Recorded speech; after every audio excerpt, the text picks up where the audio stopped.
I'm the Doctor. It's clobbering time. Engage. Chevron 7, lock.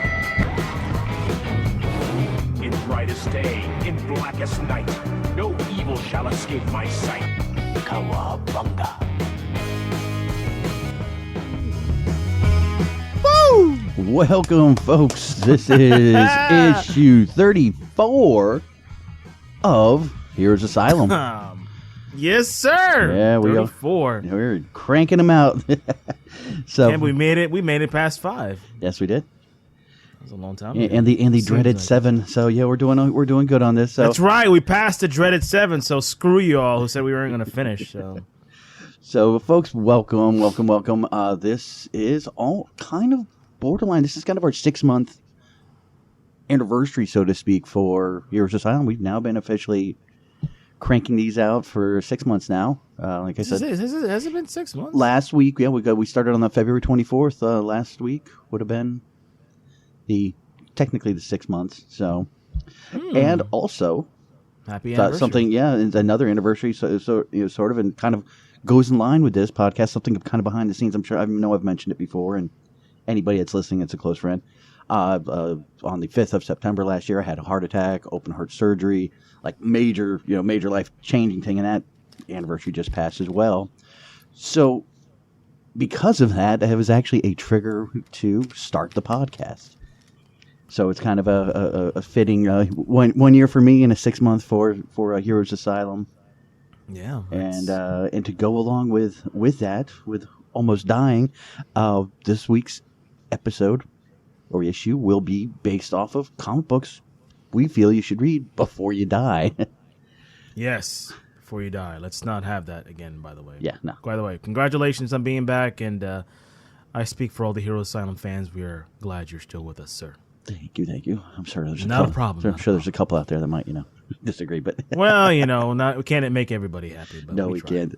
That's fine. But folks, there's Kane. Sorry, I jumped into my beginning monologue before I introduced the guy I couldn't do this with. So, how you doing today, sir? I heard you had a bad weekend. Yeah, well, you got to pay the bills. So, but I'm here. It's always a thing that I'm looking forward to toward the end of the week. Kind of re-energize and recharge. So I'm well rested and I'm ready to go, enjoying this 6-month anniversary of the Asylum being open. Yes. And taking it over after that very long endeavor that we did. So Yes, it's good to be here. So also have some good news coming up this weekend. Another behind the scenes. We do finally have the official approval, and that we are going to be doing.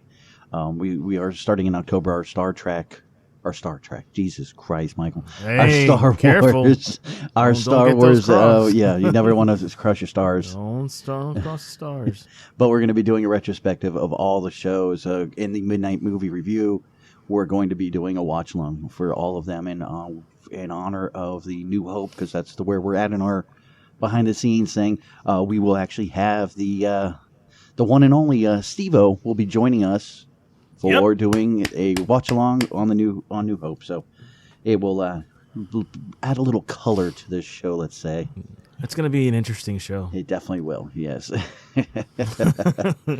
But so we're going to go ahead. We're going to get started. Just kind of it's been kind of a little slow week again. I mean, it's things have just kind of just come down a little bit in the news, but we're going to talk about everything that kind of jumped out to us and caught our eye, and do also another kind of a quick rundown of a show. So let's get jumping in. News from Eat Mission Floor.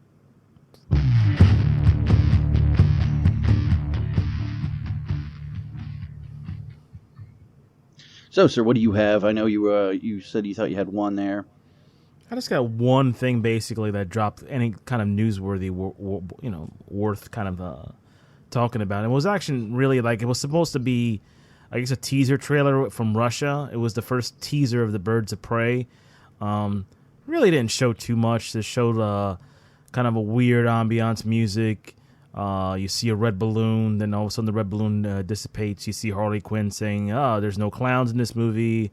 Then it busts through the teaser trailer, going like little flashes. You see a little bit of the Huntress, a little bit of Forgot the cop's name. I think you see Montoya. I think you see Montoya. You see Black Canary. Yeah, let me see. And then you see Black Mask. You see Black Mask also with Ewan McGregor. Not with the mask on, but just Ewan without his face. And then the trailer ends. And then you see Birds of Prey, The Emancipation of Harley Quinn, which comes out next February. Like I said, not too much to judge it on. It was so quick, but I thought it was interesting that that thing got finally leaked, because I know they've been working hard on it, and they're doing reshoots currently right now. Don't think a reshoot is a bad thing. No, it happens. Movies always plan the budgets for reshoots. It just happens Yeah. for every single movie. So They probably got it in and probably didn't get the right angle they needed. So guess what? That's called a reshoot. I even hear that they're doing that now for Force Awakens, and I not a Force Awakens. Jesus, Rise of Skywalker, man. What year are you in? Yeah, wake up, man. But yeah, they're talking about doing reshoots, and of course all the rumor sheets are going, oh my God, is this boding bad for the movie? No, every movie does something. Yeah, sometimes it's just used to plus a certain scene. It's like you just said, whether there's an action scene or an angle that they missed, like, hey, you know what, we can make this better. And it's all written into the actor's contracts. Yeah. It's all written in the budget, so it's already pre-approved. It's not something like, oh my God, like you just said. So it's no need to panic. Don't panic unless it's like World War Z a couple of years ago, but which actually they reshot the entire movie, and that actually turned out pretty good. So yeah, or Justice League with the mustache situation. Yeah, that was a reshoot too, and we could have just gone without that. That's one of those times a reshoot was unnecessary. Very unnecessary. Maybe one day we'll dive into that. Oh goodness. Yeah, and I think you also had mentioned our good old little partners at We Got This Covered. They had dropped something about a rumor of a Phase 6 rumor coming out. I don't know if it's more of I think it's something that we've talked about. Like, duh. Yeah, we knew this was going to happen. Phase 6, Avengers versus X-Men. I think that's where they're going to head eventually. They just bought. They just got them. So yeah, they're gonna. That's the plan to eventually go that way.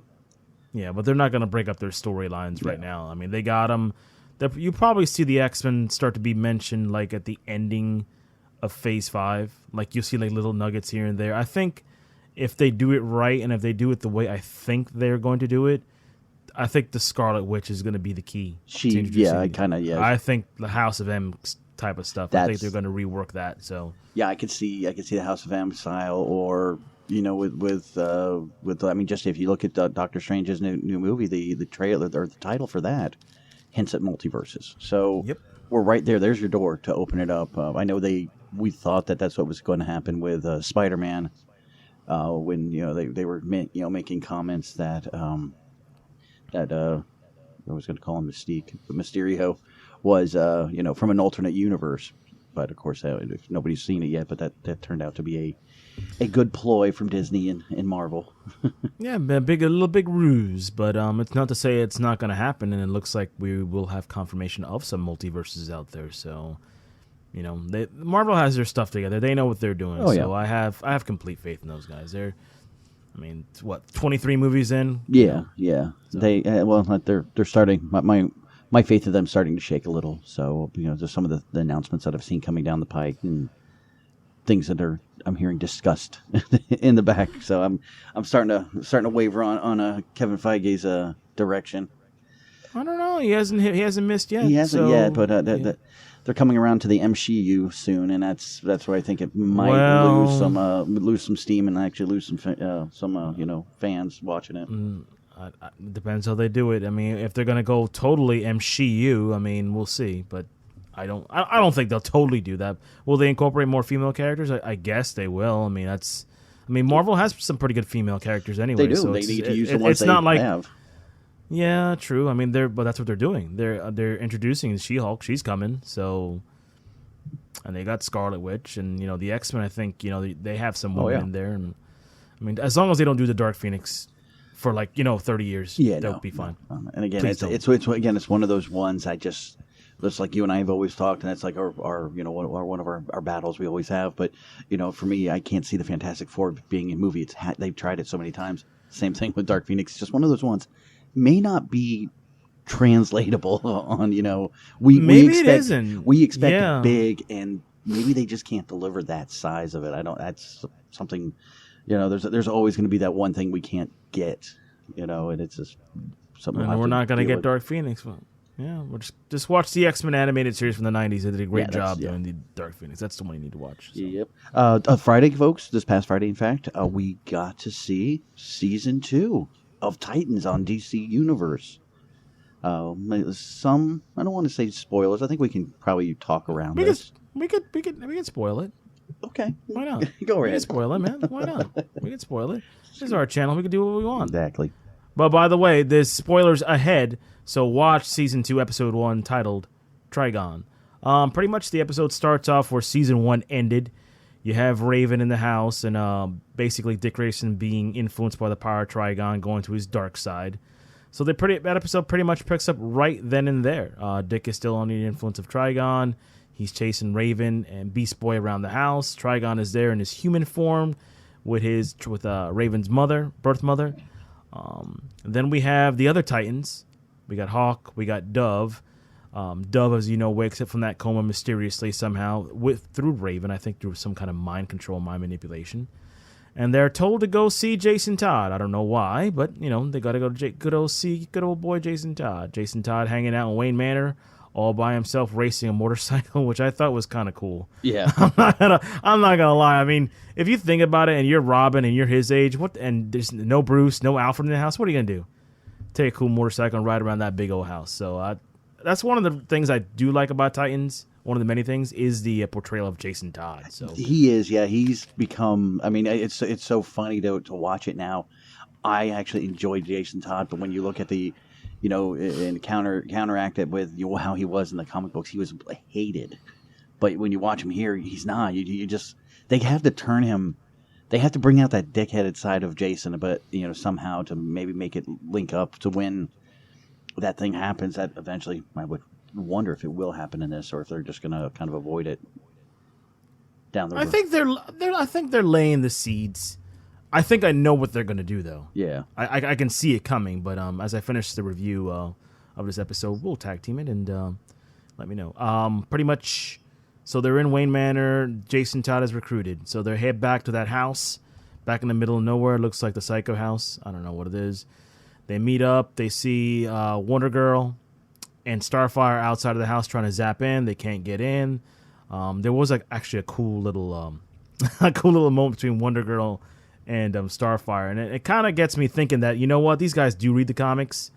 When she's introing Starfire to the rest of the Titans, she's like, "Yeah, this is Starfire. She's an alien from outer space," and Starfire just turns back and looks at Wonder Girl. Is like, damn, couldn't you be a little bit more subtle? I'm like, okay, that's Titans, man. That's from the comics, man, because they always rip on each other. So well, okay. you would hope something made by DC Universe would be done by people that read comic books. So I know, but sometimes when they do pull stuff like that, you got to be a little bit amazed because some people won't do that. They won't go to the source material when you see that. But it's being generated by the company that owns the source material. Now if Netflix didn't do it, completely get it, because Netflix is just a production company. But DC, these are DC's properties. They're gonna nail everything on it that we expect. Well, I'm glad. Well, this DC fan is very happy that they did. So anyway, after that, the Titans start talking. They make fun of Jason Todd being the new Robin and his costume and all that. After that, they try to blast through the barrier. They can't get through. Trigon sees him outside. He's like, you know what? What the hell? Just let him in. He lets him in. And then one by one, they proceeded to get influenced by their own dark sides. Starfire is the first one. She gets in, thinks she sees Raven and Beast Boy, sees them. She's like, how you doing? Blah, blah, blah, etc., etc. After that, Raven says, oh, Starfire, why don't you just do what you have to do and just kill me? Do your mission.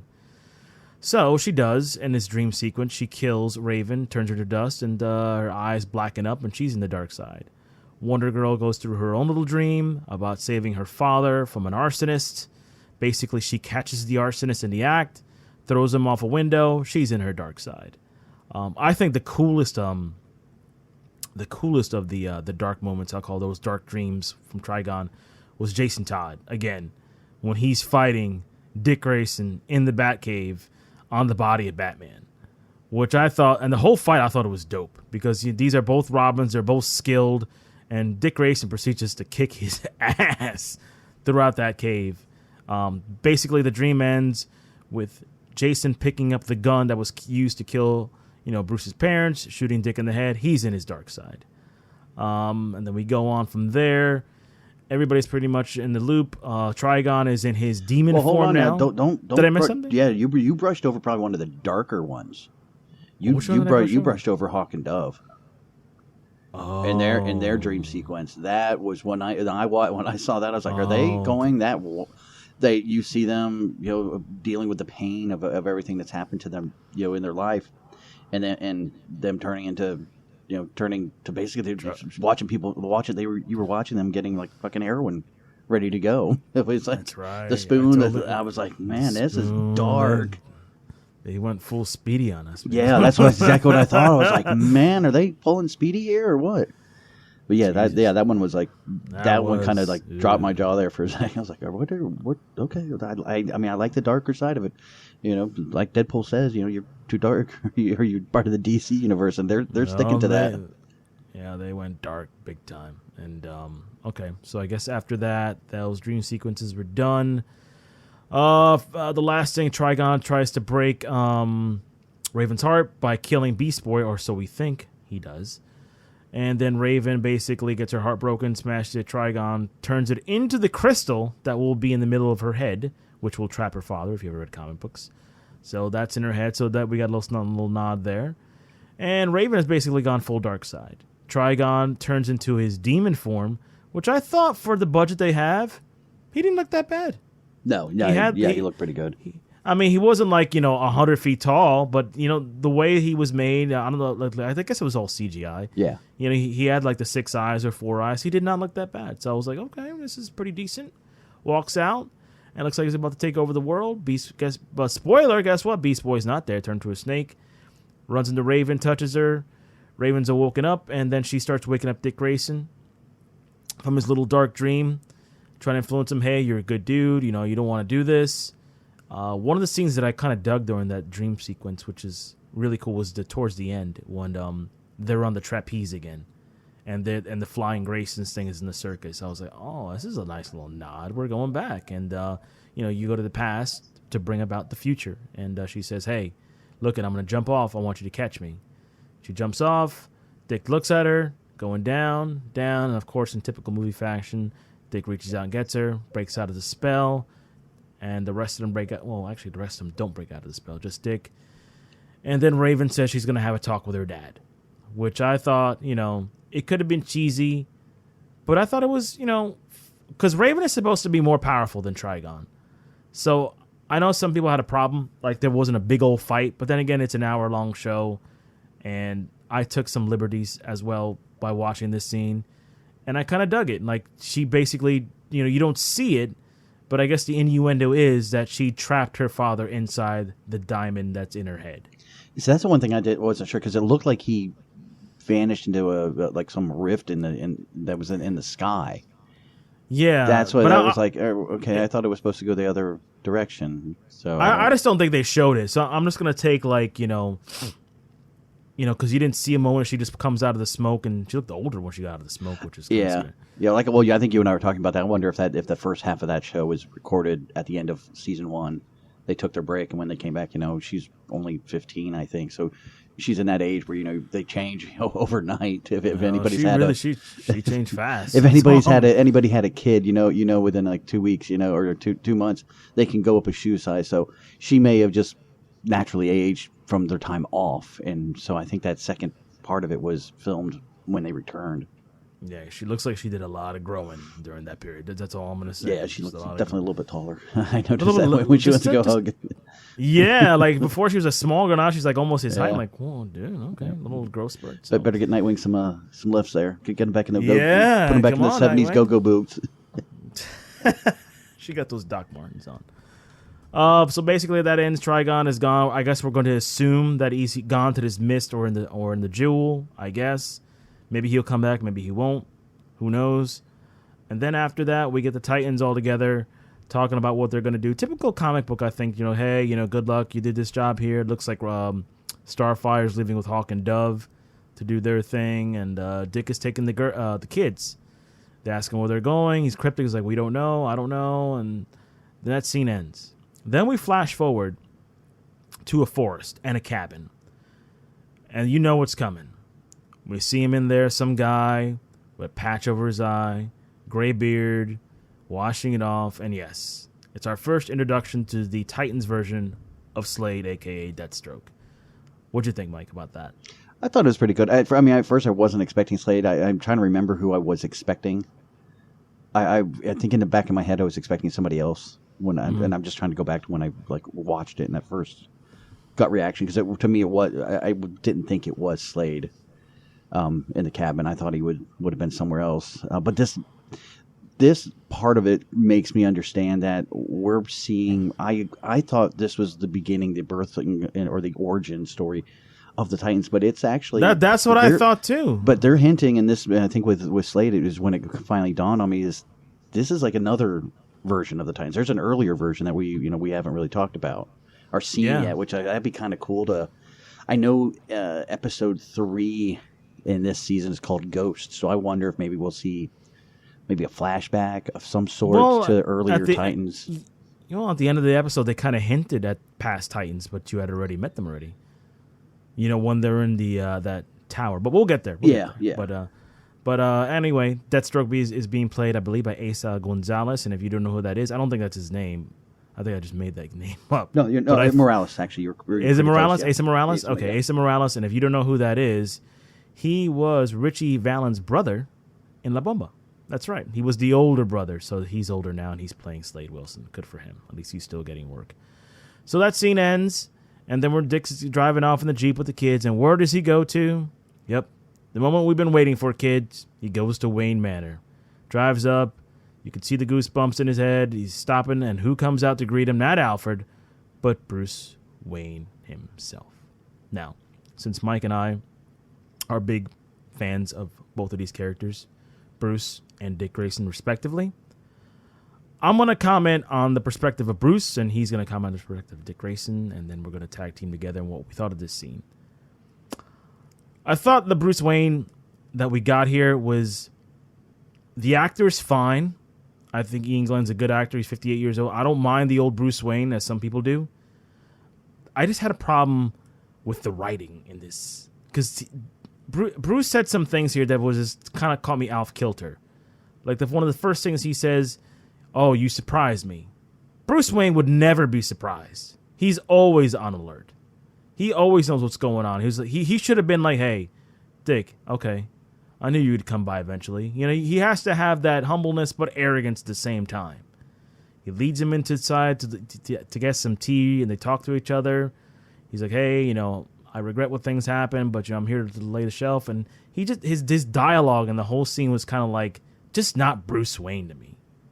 The only time he was Bruce Wayne to me was like toward the end when he said, you're going to do this? Well, guess what? But to do that, you need to do me a favor.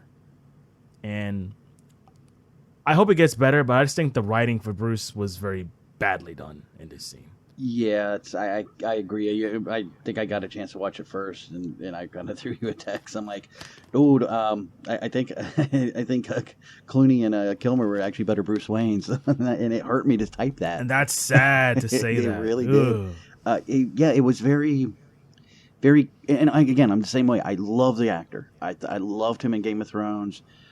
He was in. I know he was in like Tomb Raider and the original one. The original Lara Croft ones with Angelina Jolie. But it seemed too cardboard for Bruce. And like you said, Bruce, there's a certain swagger Bruce has, and every person has ever played Bruce Wayne or Batman has this swagger about him that he knows.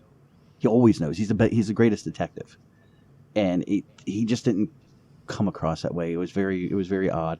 I would almost equate it as if this was written more as an Alfred role, and they decided to change him over because the way he talked was more of Alfred than Bruce. Yeah, he was not really. Yeah, that's not the Bruce Wayne, and even the older Bruce Wayne that I know. It just didn't fit. Didn't fit at all. I mean, like I said, I think it's the writing. I don't think it's him. So hopefully, I think they have an episode. I think episode 3 is not Ghost. I think it's called Bruce Wayne. So I think we're gonna I got the list dive in here because I thought episode 10 was Ghost. I thought they said 3 was Ghost on the list. I was just looking it up before we started talking about it. I don't know. I looked it up too. I mean, they could have changed it as well, maybe. so I don't know. But, anyway, but there was also a lot of things in the writing too. There's something you and I joked about was they're referring to Jason as Jason Todd. They're using his full name. You're talking about Jason. Just say Jason. You don't Just have to say Jason Todd. It was the weirdest conversation. Like I said, it was just very poor writing, I think, and it just very bland and cookie cutterish. Yeah, I just think the writers got excited, like, oh, I'm working with Bruce Wayne, and I get to write dialogue for Dick Grayson, and they just they totally dropped the ball. You know, you didn't have to overdo it. You didn't have to say Jason Todd. You just go subtle. Hey, he knows who Jason is already. I think and you just go from there. I don't think there's another Jason that they both would be talking to about at that moment. Yeah, there's not Jason Segel, who I went to high school with him. That's just not that guy. It's they know the Jason, so it's just it was kind of odd. I mean, I have hope. Like I said, he's a good actor. I think the scene. That's why I was so disappointed with it. I was like, man, because I was so looking forward to him playing that character, and I know he can play gritty and and I know it's a father and son can talk, so he doesn't have to drop into the Batman voice when he's doing it, but still, just something was missing. Yeah, I mean, hopefully it'll get better. Well, let's hope. We'll cross our fingers. Like I said, it's something I'd said when we first started talking about Titans before they even rolled out was I think this is all about the kids. It's not about Bruce. It's not about Clark or Diana. It's all about the kids. That's why I think we're mostly going to see them. I think we talked about this last episode that we're really, if we see them, we're going to see them in this way. We're going to see them in their alternate, personalities. Not. We're not going to see them. We're not going to see the capes. We're going to see the No, I don't think. Well, yeah, you're right. We're not going to see Soups we're not going to see the big three anywhere. Yeah, I mean, not like I said, not in costume. We'll see them, in their civvies. Which is fine. It's like you said, this is Titans. Yeah. Not Justice League. Yeah. So I can dig that. So, and the end of the episode ends, I guess, saying, hey, we're going to San Francisco. And if you have read anything about the Titans, they are based out of San Francisco. And they go up to this tower, which is, I guess, is the pseudo T tower. People had issues with it. And then I tell them, look, they're not going to design a damn tower that looks like a T. Yes. All right? You got a little nod with it being a tower. They're not going to make a giant T. I almost thought I thought I saw the lights on the building go into a T shape, but I thought I did too, and I was like, okay, this makes sense. I mean, because first of all, that's architecturally impossible to make a tower like that. So for them to think that they're actually going to do the giant T, I think was kind of a little silly. I think if the tower blows up, maybe it'll be in the shape of a T or something. I don't know. As it's getting blown up, you'll see a T. Yeah, you'll see a T. But that's about it. So that's pretty much Titans episode 2 or season 2, episode 1. A lot of promise. I like where it's going. Just work on the writing a little bit, and just tighten that up, and we'll be okay. Yep. Yeah, that's all. That's the same thing I say. It's just tighten up the writing, make it a little bit cleaner, not so forced and cardboardish. I think they'll do good. I think it was what I expected from a good middle part, because I really think this was the ending to season 1 and beginning of season 2. So I really think season 2's first true episode will be this Friday. Rose, I think, is the episode. Yeah, title. Rose. So I think this will be the new direction. So I can't wait to see how that goes.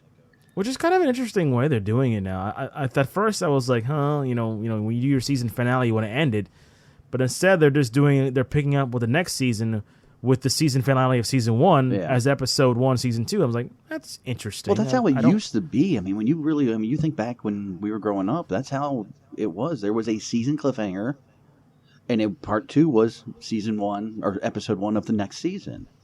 That's how they used to run TV shows. is that they have that? Maybe that's why I'm just not used to it. We're not. No, we get it. Nowadays, we're so used to.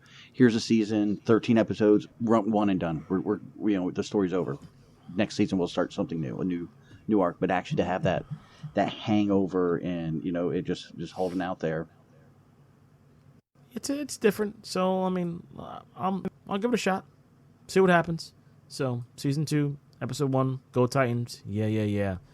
I thought I was going to hear Booyah for some reason on that show, but Well, no, you got to wait till Cyborg comes back. I think he should. Well, he's on Doom Patrol. He's He not is. too far away. Yeah, I hope they'll do another crossover. I think I would love to see that, and also something you and I are close. That's close to our heart is seeing maybe a crossover with Swamp Thing. Oh, please. I think Please. they were doing so well with that, and there was so much to do. I mean, it would be perfect to have them, maybe even have the Titans go and try to take on, Florida The man? the Floronic Man. Yeah, have him, go in there and maybe have them like run into now that Blue Devil's out. He's out of the town. Maybe them run into him. I'd love to see Ian come back again. God, I hope, man, I can't see him back as Blue Devil. Hey, That's man, just- I love that. I thought that was great to have him in there. yeah, that'd be good. so- well, that's Titans season Yeah. 2, episode 1. So we look forward to seeing some more. Yes, I can't wait. Cannot wait. Keep pushing people to try to get signed on to that because there's many little goodies out there for it. Yeah, just gotta open your eyes, man. Just gotta open your eyes. So, like I said, we were going to talk about the comics to read before you die. We both have a bit of a list, not a bit of a list, it's kind of a standard list for each of us of books that we think you should read, check out. Whether they're great graphic novels, a good just one issue, story arcs that go over for quite a bit. Probably that would fall more under the graphic novel range. So, so we're gonna go over our list here. Also, I'm gonna kind of go over I've compiled a listing of what is out there on the internet as the most common ones that show up. And I have a feeling some might be on Kane's and some might be on mine. So but we will delve into that. What did you have? I mean, as your very first one that you would, if somebody says, "Hey, I want to get into comics," and I really, it's something I want to, get into a really good story. What would be your first? Well, I guess the first one, and probably my favorite one, is The Dark Knight Returns. Is the Frank Miller one, 1986 4-issue comic run, which is basically one of the comics that transcended comics into like this different type of world. I mean, before that, comics were just basically the bland hero, and you knew who he was, and this take of Batman, he's basically older, he's bitter, he's angry. There's a lot of social commentary in there with Ronald Reagan, the times, the period, and this is basically a Batman who's been out of the game for 10, 20 years. He's been basically sulking in his house, watching things deteriorate. I believe the way it's taken form is that after Robin died, he basically blamed himself and put himself into self-exile. I guess the way it's the story that I've been reading, and something brings him out of it. This new girl, Carrie Kelly. I mean, that to me, The Dark Knight is one of my favorite comic books of all time. Just a lot of the whole story of it. Him being old and coming back. Kind of gives those little guys, a little bit of hope. But basically the way he's dealing with the trauma that it's been driven him. He's older, he's angrier, he's just and he's basically exiled himself from the world. He basically tricked the world thinking, he's this billionaire playboy guy and he's hanging out with Jim Gordon. Jim Gordon knows who he is, and he's just drinking himself to death. And then he starts seeing, hey, you know what? Maybe this city does need me again. And he puts on the cape, he puts on the cowl. The issues leading to that, there's a big thing, you build up to that happening, and when you see him, he's an older Batman, but he still can kick ass. And there's a couple different story arcs with that, involving Two-Face with the first part, second part with the Joker, and I guess you could say the third part is with Superman. And all three of those kind of like they intertwine, but they tie in together, and it leads to a really, really good story. I mean, they made a couple ones after it, which was Dark Knight Strikes Back, which is awful. I do not recommend that. Dark Knight Returns 3 wasn't too bad, but this is probably the Mac Daddy. This is the granddaddy of all the graphic novels and my favorite comic book of all time. Yeah, that one definitely falls under the list. That one pops up quite a bit on some of the top 10 lists. And I agree with you. It's one of those books that there are so many comic book fans I have heard from or talked to, or even people that have done interviews, that said that was the one book that brought them back in. They grew up on comic books. They got older. They kind of left that behind. But then that one, they picked up that one because there were so many great rave reviews about it. I think it even won an award. I believe it did. Yeah, I think you're right. Trying to remember. I mean, it won like a major award for just writing, not so much the comic book, but it was actually a true literary award. But I think that's what brought people back in, because you're right. It's so gritty. You not only have the characters that they go back and see. Superman, for example, he's just become this whipped tool for the government now. I think you had a Green Arrow in there. With he had lost his arm or something like that? Yeah, he lost his arm. I guess it was alluded to that somehow during if I remember correctly, it was a mission with the Justice League, and it involved Superman. I guess Superman somehow lasered his arm off because his hand was on a bomb on a plane, and Oliver basically said, "Hey, get out of here! I'm going to stop this. I'm going to sacrifice myself. Just throw me off." And Superman just lasered his arm off to save him, but he lost an arm.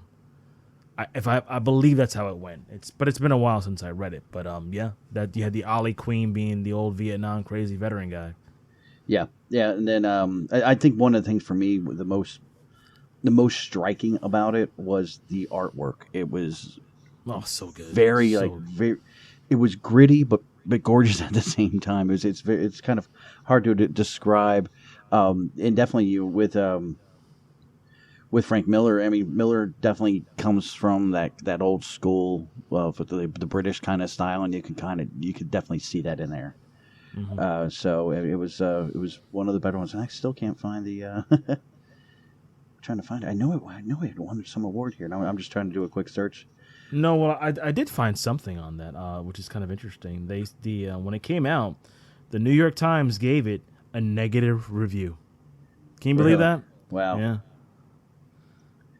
Interesting. That's one of the top 10 best English language graphic novels ever written by that. Actually, Time said that. So it's up there. It definitely influenced a lot of things. I think in part in good and sometimes bad, because I think a lot of comics that came after it try to influence that darker, grittier style. And some characters are just they're built to be dark and gritty, but some other characters, when you do that style, it just doesn't work. So, like I said, good and then bad. So, and I think that year Watchmen came out the same type of year, if I believe so. I believe so. It was 86. Yeah, 86. Yeah, Watchmen came out, which honestly would be my number one.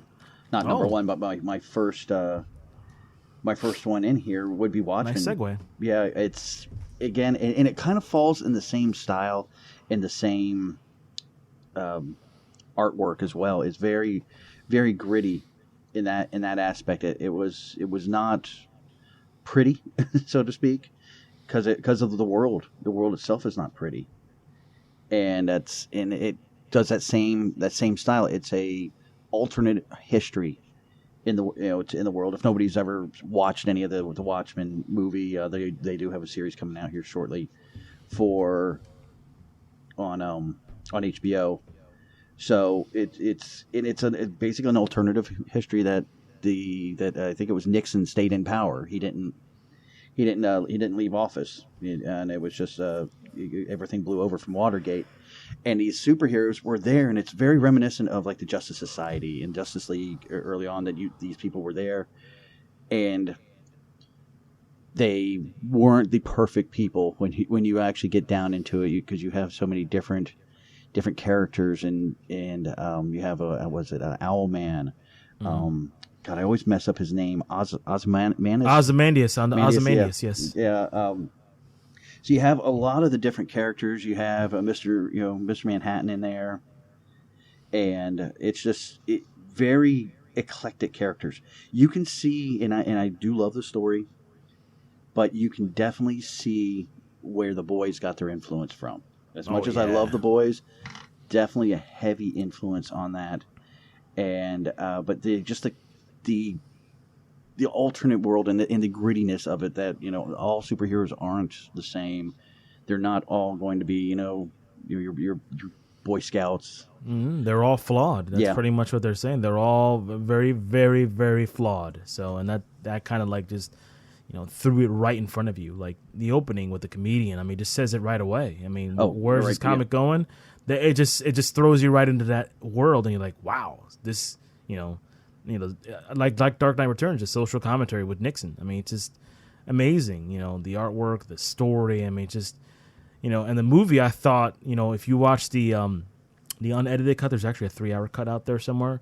I think it's great. It adds to the movie, but the movie itself, I thought it was good. It did as good as you could for that adaptation. Yes. So because you had that was Alan Moore, and then the artist was David Gibbons. And Gibbons, you were talking about artwork. He's got one of the British groups. The artist that came over, and just the stuff that he did. I mean, he's well known. I mean, most people hear Alan Moore, but David actually was one of Alan Moore's biggest collaborators. So they did a lot together. Green Lantern. They even did like a lot of stuff overseas, where some of the bad ones. No boy.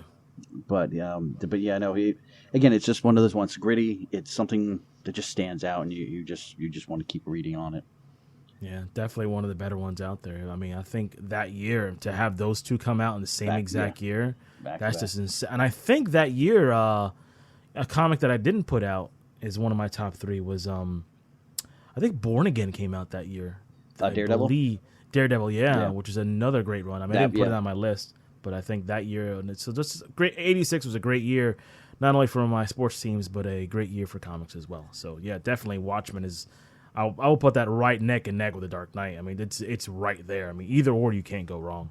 Yeah, and I mean, if you think about it, and you mentioned when you did say you were mentioning Born Again. That's another one of those ones that shows up quite a bit on those top 10s. Yeah. So what do you have for your next one there? I got one. It came out. This is actually one of the more recent ones. It came out in 2009 to 2010, and it's one of my favorite storylines, and it's Blackest Night. Probably one of the best Green Lantern stories I've ever read in my life, because they took a character by the name of the Black Hand, and if you ever know about who the Black Hand was, he's kind of a weak-ass character. Let's just be honest. He wasn't that great. The writing duties was taken over by, my hero and Mike's hero, Jeff Johns. Jeff Johns, who's a great writer, by the way. So he took this simple, minute Black Hand character and made him to one of the most threatening characters in this crossover. And basically, if you don't know what Blackest Night is, it's a prelude. Pretty much, 2 Green Lanterns are sent out into the universe, and they're searching for the Black Central Power Battery. It's reportedly located at Sector 666. Go figure, huh? After touching down, they report the presence something has awoken. The 2 lanterns are killed. 2 monstrous hands emerge from below as the battery calls flesh. Basically, the rest of the story takes place in Gotham. Black Hand removes the skull of Bruce Wayne, who at this moment is presumed dead. I believe this is done after the Darkseid Wars, I believe, because it was presumed that he was killed by Darkseid. That's what I'm assuming. Yeah, I think this was still that and the was it the battle for the cowls, I think, was going on kind of around that time as well.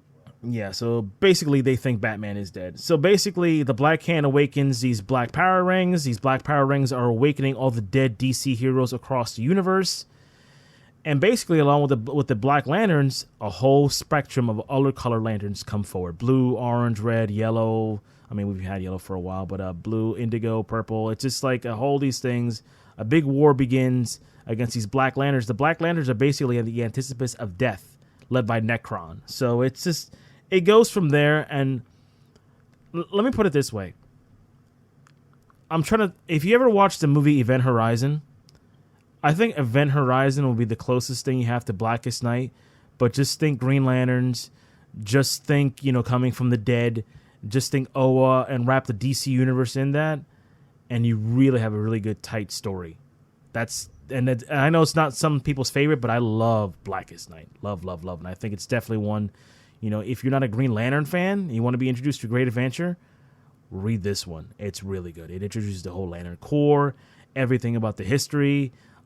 Just all the Lanterns are in it. Hal, John, Kyle Reiner, even Guy. I mean, it's just, to me, it's a great story, and I'm a big Lantern fan. And this is one. Hopefully, one day they'll adapt. Hopefully, to an animated movie. I hope, which is probably more logical. But maybe cross their fingers, live action.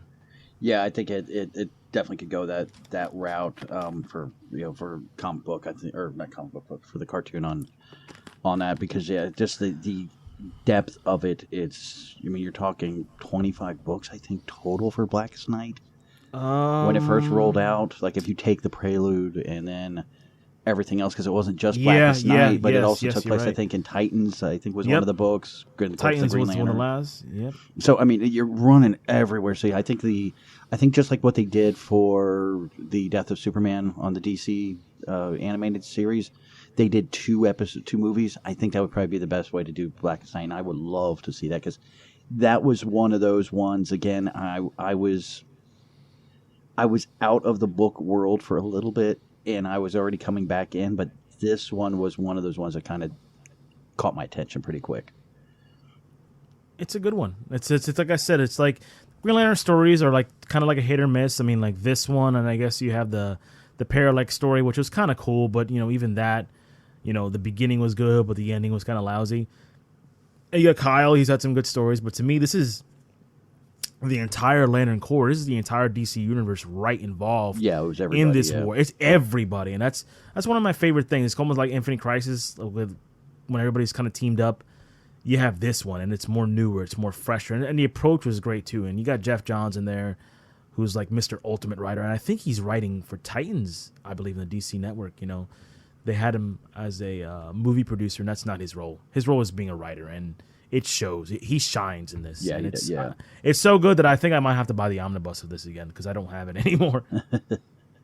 Yeah, it's definitely one to check out. It's that one, guys. It is a big, long read, so just prepare yourself on. Yeah, it's a while. Yeah, I mean, if we're talking about 3 comics to take with you before you die, you could literally just take this one. Yeah.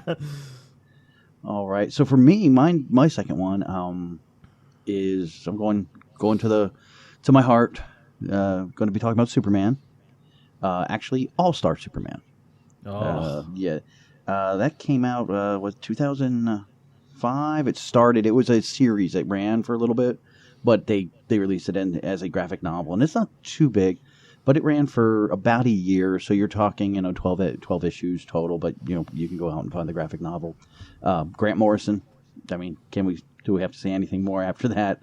Nope. And then Frank Quetley, who did the art for it. But basically, it is the Superman that we all kind of like. We all kind of takes us back to like the origin of Superman in a way of being, this over the top god.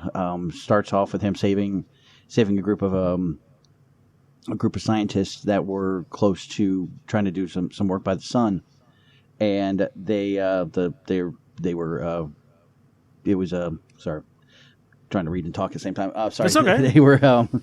they were sabotaged by Lex Luthor, who was basically trying to cause Superman to get an oversaturation of solar energy, and when they come to find out that what has happened to him, that he's powerful. We already knew that Superman was so powerful, but not as powerful as he became. Like, where there was nothing he couldn't lift, and he could actually now see in his skin when the doctors are talking to him about it that your cells are firing like mini suns, and he says he can actually literally look into his cells and see everything that's going on, and it's his time now to basically die because he's getting so oversaturated with the sun that he has to make some hard decisions. At this point, this is still as far as All-Star goes, he hasn't told Lois who he is yet.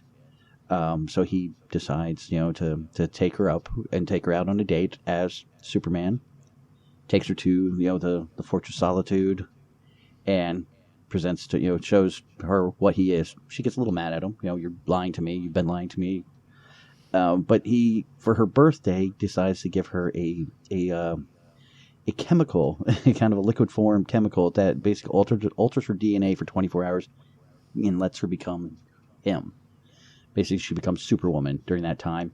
And there's adventures as it goes along. And again, when I say this is an old school style Superman, Lex isn't the businessman. He's the mad scientist, Lex, which to me, I love the businessman, but to go back every once in a while and visit the old mad scientist Lex is always kind of fun. It was fun. Yeah, I like the mad scientist Lex. And he's fun. Yeah, well, yeah, and just the things he's doing. I think probably one of my favorite parts of this, I think it was like right in the middle of it, was Lex asks Clark Kent to come out and interview him, and of course Clark's big, bulky, corn-fed, Midwestern boy, so it's kind of hard to not know that he's Superman because just of the size that they draw him in, of just like a monster of a man. But when he's in prison talking to Lex and interviewing him, the parasite is in there, and he's just dying to. I guess the parasite wants to get a hold of Lex Luthor for some reason, but then he sees Clark standing next to him and just sees the power. This ultra Superman now, who's got more power than he ever has, and the parasite just goes berserk and just starts tearing through this prison, trying to get Clark. But in the meantime, Clark's still trying to be Clark, and so Lex doesn't know who he is. And it's one of my favorite ones because it's just like this running around the prison trying to do this. He's tripping on things, causing fake earthquakes, blowing at certain things to make people move or doors open. And it's just kind of fun to read that one. Also, if you get a chance to watch it on the DC Universe, they have a movie out for that one. It's an abridged version of the comic book, but it gets the point across. And then good movie, really good movie too. And then the very end, we find out that he's gotta go, but Lex Luthor has now turned his attention to finding a way of fixing him. So it's kind of a twist at the end that Luthor really finally sees the light that he's just here to help. He's not this bad alien that's coming to take over the world. And it's, like I said, it's a good twist at the end. But definitely pick that up. It's got a hint of. Did you ever read the DC Million? Yes, I have. Yeah. It definitely has a hint of that in it because at the end, Superman goes to the sun and basically takes himself into the sun. He figures if he's going to explode and go into energy, let me go into the sun and release it. But when he gets to the sun, he kind of goes into like a comatose state and stays there, and that's very similar to the DC Million.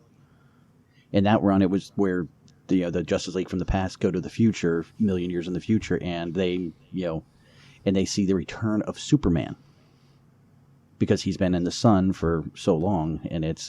Doesn't he become Superman Prime after that? No, he doesn't. They don't do the Prime thing. The Prime thing is more. I think that falls more under the kind of the Golden Age. Ones okay, because I thought I read like a story that he went into this. He swallowed like many suns from different universes, and he became this like Omni, like really powerful. And no, this one he just goes into the Fortress of Solitude, which is in the sun, and so like I said, they're very similar in nature when it comes to that. But yeah, if you get a chance, again, I'm a big Superman fan. This is actually my only Superman book on this list, by the way. It was a really tough one to choose. But this one really stood out as one of the better ones.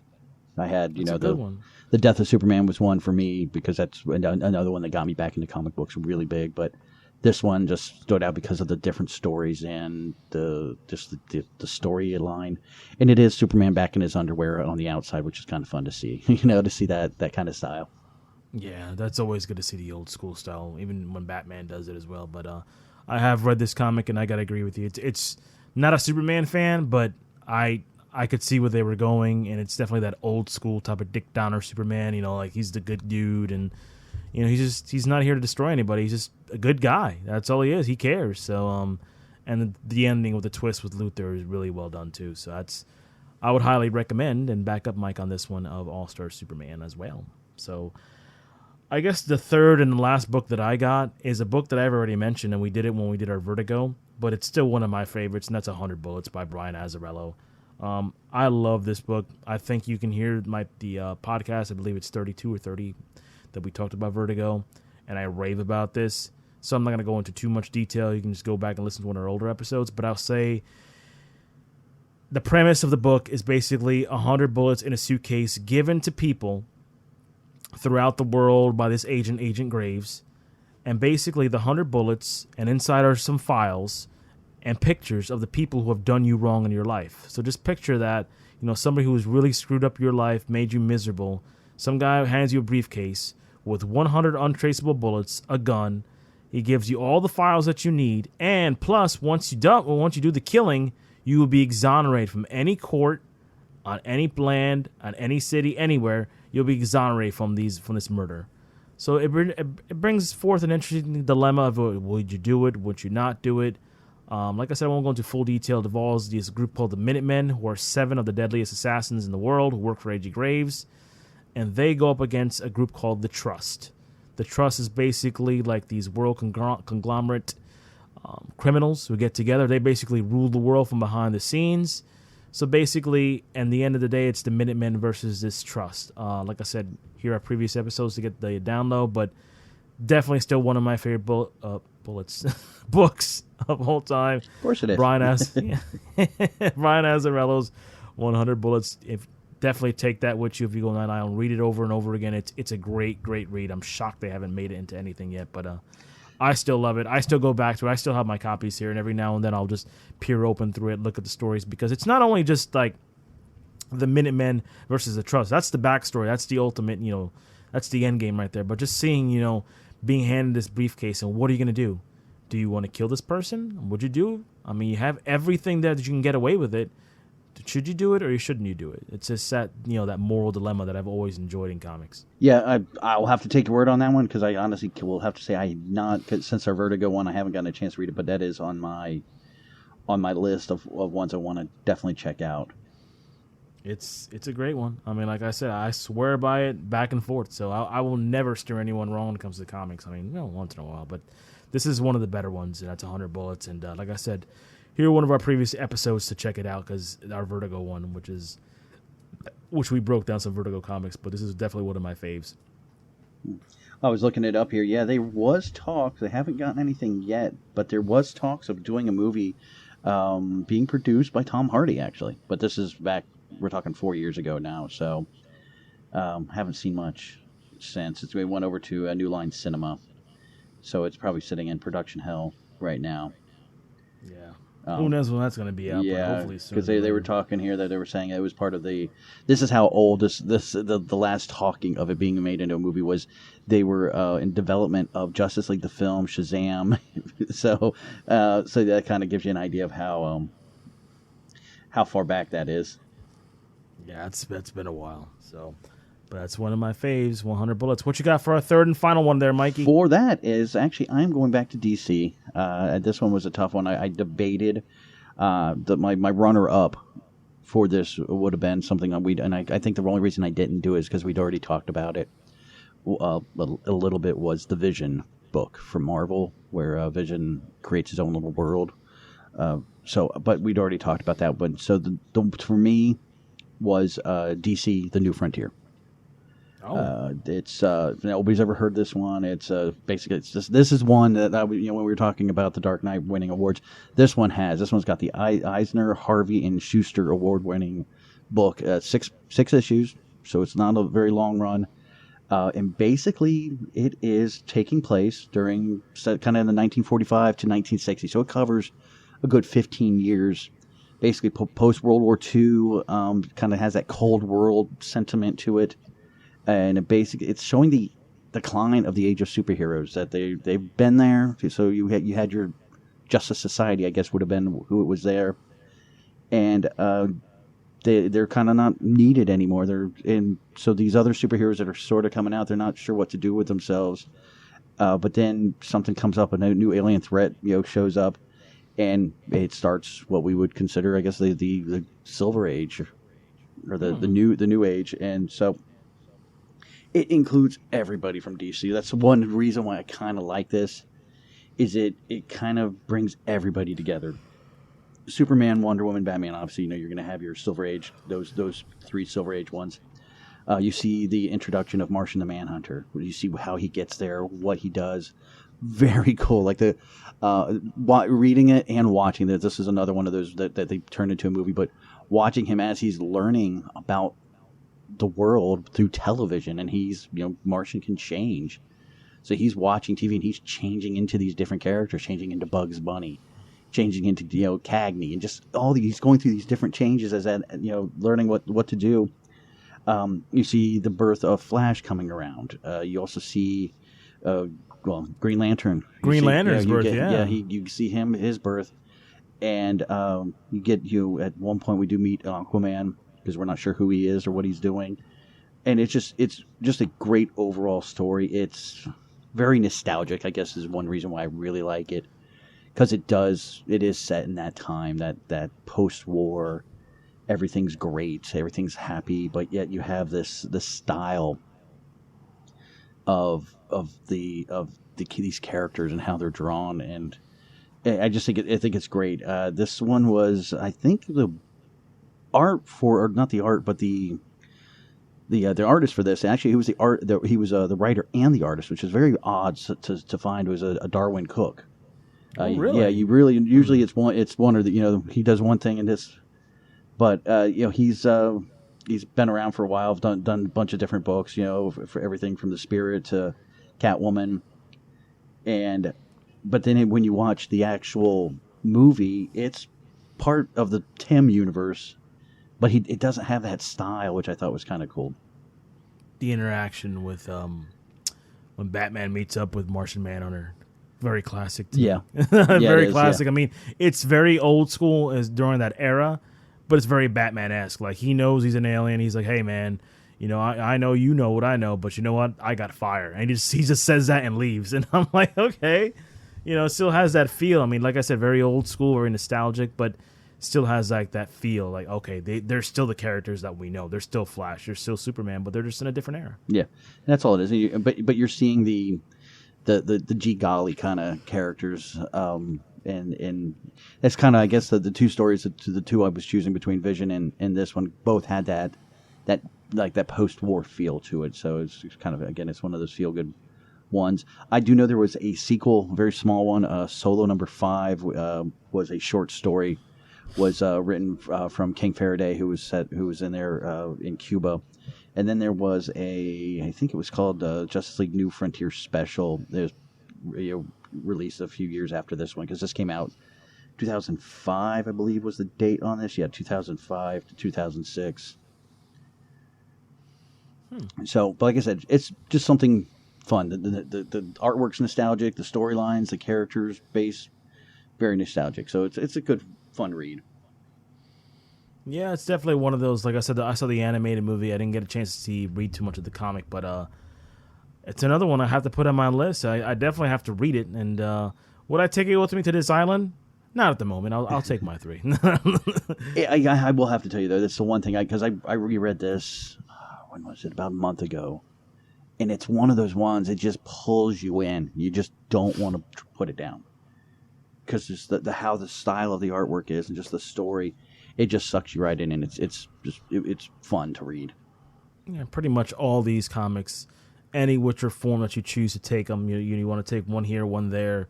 I mean, maybe you have some recommendations you would like to recommend to us. I mean, these are just our picks.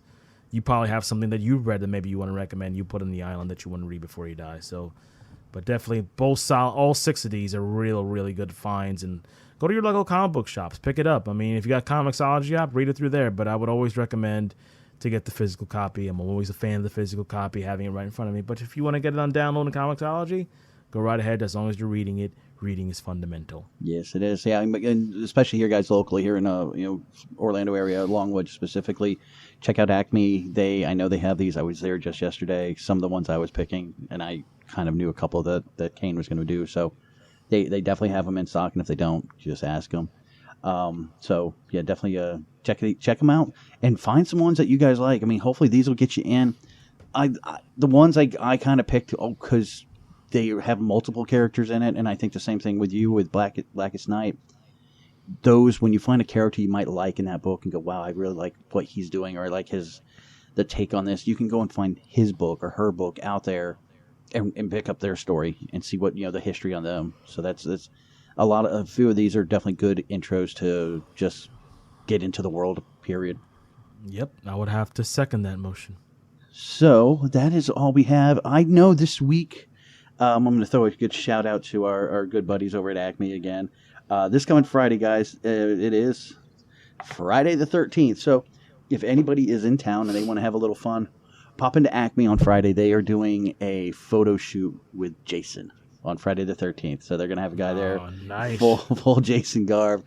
I thought that was kind of cool when I heard about it. And I know they're doing another Pop Funko convention here soon. So if you guys are curious, check in with them on Facebook and see, and definitely hop on there and check out anything, because they do a usually almost daily now. I think they've gotten to the point where they're doing videos of new stuff that have come in, and I haven't been in there in a month, man, and they changed so much up again. They're constantly changing the shelves around, so it's looking better and better every day. Definitely, especially their indie comics are really good too now. Especially that one, I think that one of Josh's friends does, that he's does a cameo in it. I forgot the name of it. Oh, White Widow. White Widow, yeah. So I haven't got my hands on it yet, but I'm thinking I almost picked it up yesterday. In fact, is it? It's still a little bit pricey. Sorry, Josh, but I it just I'm just saying for one issue. But it looks like a good read. I definitely have to start picking that one up and maybe do a review on it in a couple weeks. We'll see. And also, guys, I don't know if anybody on listening. I'm not sure who's listening and who's on Facebook or vice versa. But if you all guys are interested in Batman, again, we were talking about this in our 80 years of Batman issue. That there's going to be a whole bunch of stuff going on this year for Batman. But at the Hourglass Brewery, also in Longwood, they have an 80-year Batman art show. So if you guys get out there, I think they're running it to like mid-October, so at least through the month of September. I went out there this week. They've got some great artwork out there, and probably the coolest thing, which is something I posted on there, but you got to see them. It's all the cowls for Batman, all of them. I mean, and even they have a Bane and Catwoman. I guess it would be different masks for them as well. So, but just the different cowls are just amazing to look at, and a couple of belts. Ooh, I'll have to stop by there. Yep. Especially at Hourglass, they have some nice thirsty brews over there. Oh, yeah. And if anybody's a geek of any sort, you have to pop in there, because just the walls and shelves are just cluttered with everything. They've got TIE fighters hanging and and X-Wing fighters hanging up on the ceiling. I think probably one of the funniest things I saw when I was there was they've got a Superman, a black suit Superman, but they threw on a mustache on it. So... So when I saw that, it's like, okay, I'll take that jab. Okie dokie. Very well done, Hourglass. Very well done. Jesus Lord. So, but that is just kind of the books that we're looking at, or the books that we would suggest, and then of course just some updates of things going on locally. If anybody's interested in getting word out with us, just let us know. Hit us up on Facebook. Hit us up on our heroesasylum.com page as well. I don't have any new reads, since we kind of basically did a read list already. I know I've got a couple of new ones I'm working on. So next week, hopefully I'll have some picks. Did you have any? Yeah, I have. I'm getting them ready for next week, because I figured this week was all about the 3 comics, we do before we die. Yeah. And next week, I think the long box is gonna have some. We're gonna have some pretty good ones in the long box. A couple ones one I just finished, one I'm almost finished, and one I have to finish. So. Yeah, we're going to have some good stuff next week. Very good, folks. So we will see you, like we always will, next week here at Heroes Asylum. And you guys know where to check us out. Like I said, heroesasylum.com. That's links and show information for us. And Kane, what do we have? Oh, same old, same old. So we're always on Twitter, Heroes Asylum, the Heroes Asylum on Instagram. And, of course, Facebook, our page that we always are moderate. Always click and share and get to the asylum. That's right. Get to the asylum, folks. See you next week.